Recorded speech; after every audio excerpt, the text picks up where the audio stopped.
மனிதர்களால் உருவாக்கப்பட்ட 7 உலக அதிசயங்கள் பற்றி கண்டிப்பாக எல்லாருக்குமே தெரிஞ்சிருக்கும். மனிதனை காட்டிலும் இயற்கையே ஆச்சரியமானது. பல லட்சக்கணக்கான அதிசயங்களை இந்த உலகத்தில் நிகழ்த்தியிருக்கு. அதில் மனிதன் தேர்ந்தெடுத்த 7 உலக அதிசயங்களை பற்றி தான் பார்க்க போகிறோம். திஸ் இஸ் அன்சைன்ட் 7 இயற்கை அதிசயங்கள். மவுண்ட் எவரெஸ்ட் ஹிமாலயன் மலைத்தொடர்களில் மிக உயரமான புள்ளியா மவுண்ட் எவரெஸ்ட் தான் இப்போதைக்கு இருக்கு. இந்த உலகத்தோட உயரமான புள்ளியே மவுண்ட் எவரெஸ்ட் தான்.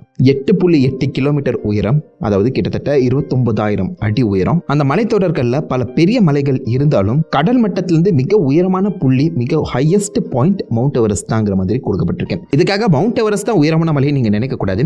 இந்த உலகத்தோட மிக உயரமான மலை மௌனா கியா ஹவாயில இருக்கு. ஆனா அதுல பாதி மலைக்கு கீழே தண்ணி கடியில தான் இருக்கு. நம்ம சீ லெவலில் தான் கணக்கிட்டு இருந்த காரணத்தினால சீ லெவலுக்கு மேல உயரமான மலையா மவுண்ட் எவரெஸ்ட் தான் இருக்கு. கிட்டத்தட்ட 20 கோடி வருஷங்களுக்கு முன்னாடி இந்தியன் பிளேட், அதாவது இந்தியா மிகப்பெரிய கிரேட் கான்டினென்ட்ல இருந்து பிரிஞ்சு அப்படியே யூரேஷியன் பிளேட்டோட மோத அந்த இடத்துல தான் இந்த மவுண்டன் ரேஞ்ச் உருவான மாதிரி சொல்றாங்க.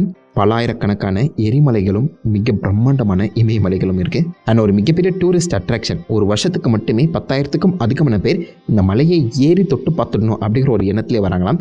அதுல 20லேருந்து 30 பேர் இறந்து போறாங்களாம். அதிக அளவு உயிர் பலியுமே இந்த இமயமலை தான் கேட்டிருக்குன்னா அப்ப யோசிச்சு பாருங்களேன். இந்த உலகத்தோட மிக உயரமான புள்ளி மவுண்ட் எவரெஸ்ட். அதுக்கு 7 அதிசயங்கள்ல இடம் இல்லைன்னா எப்படிங்க?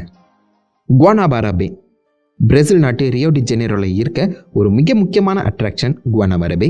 குவானாபாரானா அந்த ஊரை பொறுத்த வரைக்கும் சிமிலர் டு சி, அதாவது கடல் போன்ற மிகப்பெரிய ஒரு விரிகுடா. இது பார்க்க கடல் போல தான் இருக்கும், ஆனால் கடல் கிடையாது. இட்ஸ் அ பே. இந்த உலகத்திலேயே அதிக அளவு தண்ணீர் மட்டும் இல்லாமல் அதிக ஆழமான மிக பிரம்மாண்டமான ஒரு பே இதுதான். இந்த பேவை சுற்றி அழகான சின்ன சின்ன மலைகள் வந்து பார்த்தீங்கன்னா இதுக்குள்ள பெரிய அலைகள் ஏற்படாதவாறு பாதுகாத்து இந்த உலகத்தோட பெரிய ஹார்பராகவும் இதுதான் இப்போதைக்கு இருக்கு. ஜீசஸ் ஆஃப் ரியோ அந்த சிலையுமே இந்த இடத்துல தான் இருக்கு. ஸோ மனிதன் உருவாக்கிய ஒரு அதிசயமும் இயற்கையாகவே உருவான ஒரு அதிசயம் சொல்லி ரெண்டுமே ஒருங்கிணைந்த ஒரு இடமாகவும் இது கன்சிடர் பண்ணப்படுது. சார்ல்ஸ் டார்வின் இந்த இடத்துக்கு ரிசர்ச்சுக்காக வந்து இந்த அழகுல பார்த்து மயங்கி போயிட்டாராங்க. அவர் தொடர்ந்து இந்த பேல பல ரிசர்ச்சஸ் நடத்தின மாதிரி சொல்லப்படுது.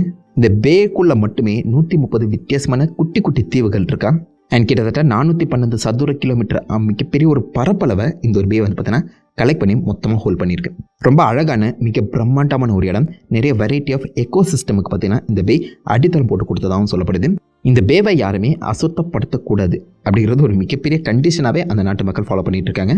முடிஞ்சளவுக்கு அவங்களும் இந்த பேவை பாதுகாக்க ட்ரை பண்ணுறாங்க. ரொம்பவே அழகான ஒரு இடம். கண்டிப்பாக ஒரு தடவை போய் பார்க்கணும்னு தோணுதில்ல. பாராக்யூட்டின் எரிமலை மெக்சிகோவில் இருக்குது. இந்த எரிமலையோட உயரம் பார்த்தீங்கன்னா வெறும் 3 கிலோமீட்டர் தான். மிகப்பெரிய எரிமலை, இந்த உலகத்திலே பெருசு அப்படின்னு சொல்லவே முடியாது. அப்படி இருந்தும் இயற்கையோட அதிசயங்களை இதை சேர்த்ததுக்கான காரணம் மனிதன் கண் முன்னே இந்த எரிமலை தோண்டியிருக்கு. 1943 டைசினியோ பொலிடோ அப்படின்னு சொல்ல போற ஒரு சாதாரண விவசாயியோட சோள தோட்டத்தில் திடீர்னு நிலத்துக்கடியில் வந்து பார்த்தீங்கன்னா லாவா வெளில வர ஆரம்பிச்சிருக்கேன். ஒரு ராத்திரி முடிஞ்சு அடுத்த நாளுக்குள்ளேயே கிட்டத்தட்ட 100-150 அடி வளர்ந்து அதை தொடர்ந்து 1000 அடியை 2 நாளில் ரீச் பண்ணிச்சான். அதிக அளவு எரிமலை குழம்புகளையும் அதிக அளவு புகையுமே இது வெளிப்பட சுற்றி இருக்க அந்த 2-3 டவுன்ஸ் வந்து பார்த்தீங்கன்னா அவங்க கிளியர் பண்ணி இந்த எரிமலை வளர்றதுக்கு இடம் கொடுத்துருக்காங்க. உடனே இந்த ஜியாலஜி சம்மந்தப்பட்ட ரிசர்ச் பண்ணுறவங்க எல்லாருமே இந்த எரிமலையை பார்த்து படிக்க ஆரம்பிச்சாங்க. 1943 1952 கிட்டத்தட்ட 9 வருஷங்கள் தொடர்ந்து இந்த எரிமலை ஆக்டிவா இருந்து அதிக அளவு எரிமலை குழம்புகளை வெளியில கக்கி கிட்டத்தட்ட 3 கிலோமீட்டர் உயரத்துக்கு வளர்ந்து நின்றுருக்கு. 9 வருஷங்கள் ஆக்டிவா இருந்த எரிமலை 1952 அப்புறம் டார்மெண்ட் ஆயிடுச்சு. இப்போ வரைக்கும் அது வெடிச்ச மாதிரியே தெரியல. அதோடைய வாயில் மட்டுமே கிட்டத்தட்ட 1200 அடினா அப்ப யோசிச்சு பாருங்க எவ்வளவு பிரம்மாண்டமா இந்த எரிமலை வளர்ந்துருக்குன்னு. பாவம் அந்த விவசாயி நிலைமையில இருந்து யோசிச்சு பாருங்களேன். கனவா கண்டாரு அந்த மாதிரி சோள விதையை போட்ட எரிமலை முளைக்கும்னு. மனிதனோட கண் முன்னே வளர்ந்து ஒரு எரிமலையா இருக்க அந்த காரணத்தினால மட்டுமே இதை இயற்கை அதிசயங்களை பார்த்தீங்கன்னா ஒன்றா சேர்த்துருக்கான். இது மிக பிரம்மாண்டமான எரிமலையெல்லாம் கிடையாது. பட் மனிதனோட கண் முன்னே பார்த்து மனிதனால டாக்குமெண்ட் பண்ணப்பட்டு வளர்ந்த ஒரு மிக பிரம்மாண்டமான எரிமலையாக இருக்க அந்த காரணத்தினால இது நேச்சுரல் ஒண்டர்ஸுக்குள்ள வருது. கேட்க ஆச்சரியமா இருக்கல. இதெல்லாம் யோசிக்கும் போது தான் ஒரு விஷயம் புரியுது. இந்த நிலை எனக்கு சொந்தம், இந்த வரப்பு எனக்கு சொந்தம் சொல்லி பல பேர் சண்டை போட்டுட்டு இருக்காங்க. இயற்கை அசால்ட்டா டேய் என் இடத்துல தானே நீங்கள் வாழ்ந்துட்டு இருக்கீங்கன்னு சொல்லி ஒரு பூகம்பத்தையோ ஒரு எரிமலையோ எழுப்பு விட்டுச்சுன்னா அவங்க அதுக்கப்புறம் சண்டை போடுவாங்கன்னு நினைக்கிறீங்களா? எப்போவுமே இயற்கை அல்டிமேட்டுங்க. தி கிரேட் பேரியர் ரீஃப் ஆஸ்திரேலியாவில் இருக்க ஒரு மிகப்பெரிய கோரல் ரீஃப் சிஸ்டம். இந்த உலகத்தில் நிறைய கோரல் ரீஃப்ஸ் இருக்கு. பட் இந்த கிரேட் பேரியர் ரீஃப்ல மட்டுமே கிட்டத்தட்ட 3000க்கும் அதிகமான கோரல் ரீஃப் ஒன்னோட ஒன்று பின்னி பிணைஞ்சிருக்கு. 2300 கிலோமீட்டருக்கு பார்த்தீங்கன்னா இந்த மிகப்பெரிய கோரல் ரீஃப் வந்து எக்ஸ்பேண்ட் ஆகியிருக்கான். அதாவது இந்த ஏரியா கிட்டத்தட்ட 3,50,000 சதுர அடியாக கவர் பண்ணியிருக்குன்னு சொல்கிறாங்க. வெறும் 200 அடி ஆழத்தில் இவ்வளோ பிரம்மாண்டமான ஒரு கோரல் ரீஃப் இந்த உலகத்திலே எங்கேயுமே கிடையாது. ஆக்சுவலாக இந்த கோரல் ரீஃபை நீங்கள் ஸ்பேஸ்லேருந்தே பார்க்கலாமாங்க. ஆஸ்திரேலியா குயின்ஸ்லாண்ட் பக்கம் ஒதுங்கியிருக்கேன். இந்த கோரல் ரீஃப் தனித்தில்ல, இந்த இடத்துல மட்டுமே 10,000க்கும் அதிகமான ஸ்பீஷிஸ் வாழ்ந்துட்டு இருக்கு.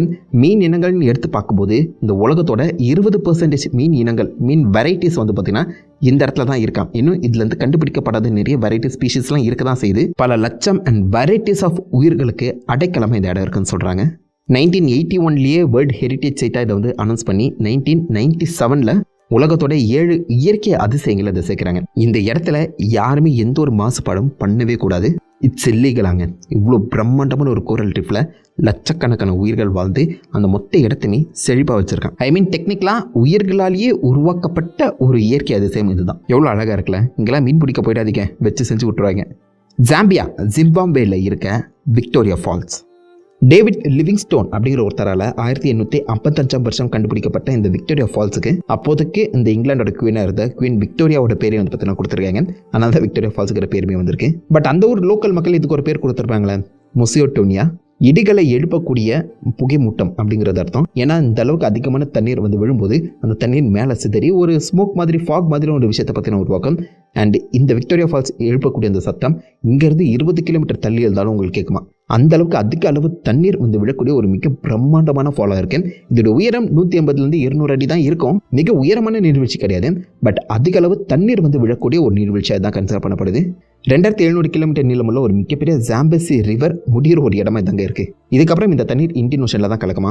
ஜாம்பியா, அங்கோலா, நம்பிபியா அண்ட் ஜிம்பாப்வேன்னு சொல்லி கிட்டத்தட்ட 6 நாடுகளை கடந்து இந்த தண்ணீர் ஓடி வந்து இங்கே விழுது. முக்கியமாக ஜிம்பாப்வே அண்ட் ஜாம்பியாவுக்கு இடைப்பட்டு இந்த விக்டோரியா ஃபால் இருக்க அந்த சமயத்தில் 2 இடத்தையுமே பிரிக்கக்கூடிய ஒரு அருவியாகவும் நீங்கள் இதை கன்சிடர் பண்ணிக்கலாம்.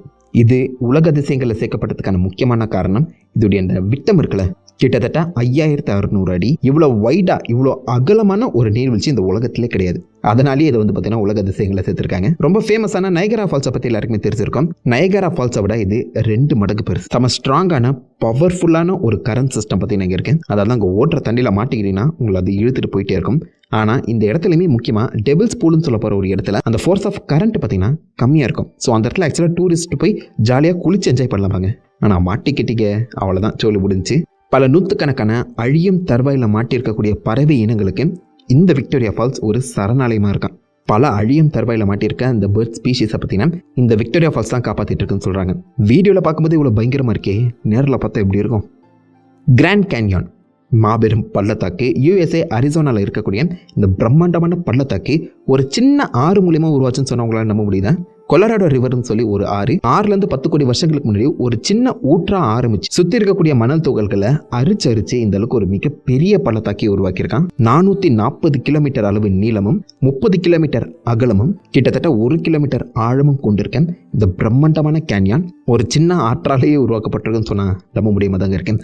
ஆறு மட்டும் இதுக்கு காரணம்னு சொல்ல முடியாது. நம்ம பூமியில் டெக்டானிக் பிளேட் மூவ்மெண்ட்டுங்கிறது இருக்கு. ஸோ சில லிஃப்ட்டுமே இதுக்கு காரணமாக அமைஞ்சிருக்கலாம். அண்ட் ஆப்வியஸாக இயற்கை பேரழிவுகளில் இந்த பக்கம் நிலநடுக்கங்களும் மண் சரிவுகளுமே இந்த மிகப்பெரிய கேன்யான் உருவாகிறதுக்கு காரணமாக அமைஞ்சிருக்கணும். பட் இது எல்லாத்துக்குமே விதை போட்டது ஆப்வியஸாக அந்த கொலராடோ ரிவர் தான். இப்போ வரைக்குமே அந்த ஆறு ஆக்சுவலாக அந்த கிராண்ட் கேன்யானில் ஓடி தாங்க இருக்கு. என்ன கல்லும் மண்ணால் உருவாக்கப்பட்டிருக்கு நீங்கள் நினைப்பீங்க. ஆக்சுவலாக அந்த கல்லும் மண்ணும் தான் நம்ம உலகத்தோட வரலாற்றை சொல்லக்கூடியது. இந்த கலராக பேண்ட்ஸ் போல இருக்கு பார்த்தீங்களா, அந்த ஒவ்வொரு செடிமெண்ட்டும் ஆக்சுவலாக நம்ம உலகத்தோட வரலாறு, இந்த உலகம் இப்படி உருவானது அப்படிங்கிறத தெல்ல தெளிவாக நம்ம கண் முன்னாடி படம் போட்டு காட்டுது. ஒவ்வொரு செடிமெண்ட்டும் ஒவ்வொரு காலகட்டத்தில் உருவானதுன்னு சொல்கிறாங்க. இதனால் நம்ம பல கோடி வருஷங்கள் பின்னோக்கி இந்த பூமி என்ன மாதிரி இருந்துச்சுங்கிறத புரிஞ்சுக்க முடியும்.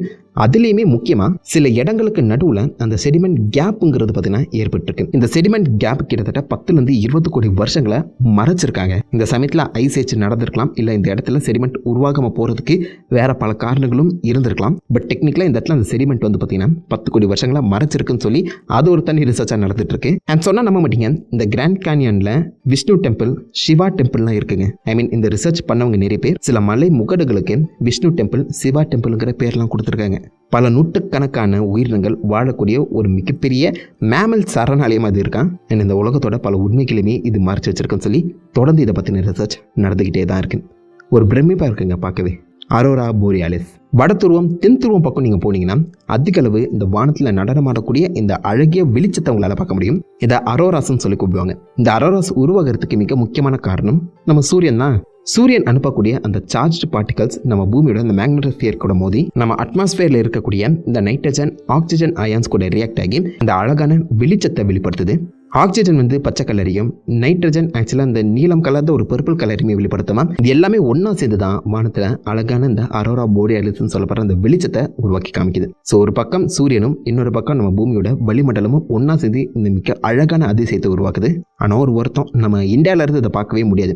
ஈக்குவேட்டர் ரீஜனில் பார்த்தீங்கன்னா மேக்னெட்டிஸ்பியர் வந்து ரொம்ப ஸ்ட்ராங்காக இருக்கும். வீக்காக இருக்கக்கூடிய இந்த துருவ பகுதிகளில் தான் அதிகமான ரேடியேஷனும் அதிக அளவு சோலார் சார்ஜ்டு பார்ட்டிகல்ஸுமே பார்த்தீங்கன்னா நம்ம பூமியை ரீச் ஆகும். ஸோ நீங்கள் துருவ பகுதிகளில் வசிக்கிறவராக இருந்தீங்கன்னா, முக்கியமாக ரஷ்யா, சைபீரியா, ஆர்டிக், அண்டார்டிக்கில் இருக்கவராக இருந்தீங்கன்னா டெய்லியுமே இந்த மாதிரி ஒரு அழகான அதிசயத்தை பார்த்து ரசிக்கலாம். அந்த சமயத்தில் இங்கே வாழ்ந்துட்டு இருந்த பழங்குடியினர்கள் இந்த வெளிச்சத்தை பார்க்கும் போதெல்லாம் கடவுள்கள் சந்தோஷமாக இருக்காங்க அப்படின்னு நினச்சிப்பாங்களாங்க. கடவுள்கள் சந்தோஷமாக இருக்காங்களோ இல்லையோ, கண்டிப்பாக இதை பார்க்கும்போது உங்கள் மனசுக்குள்ள ஒரு சந்தோஷம், இன்னும் புரியாத சந்தோஷம் உருவாக செய்யும். இது மட்டும் இல்லை, இந்த இடத்துல நான் சொல்லியிருக்க 7 உலக அதிசயங்களுமே இயற்கை உண்டாக்குனது தான். இயற்கை இந்த 7 மட்டும் இல்லை, 7000 உலக அதிசயங்கள் நமக்கு புரியாத பல அதிசயங்களை நிகழ்த்திட்டு தான் இருக்கு. பட் மனிதர்களுக்கு இந்த 7 தான் பிடிச்சிருக்கு போல. அதனால இதை வந்து 7 இயற்கை பேரதிசயங்கள் சொல்லி பார்த்தோன்னா கேட்டகரைஸ் பண்ணியிருக்காங்க. எனக்கு பெரிய ஆசைலாம் இல்லை, வாழ்க்கையில் ஒரு முறையாச்சும் இது எல்லாத்தையுமே போய் பார்த்துணுங்க. This is ancient signing of.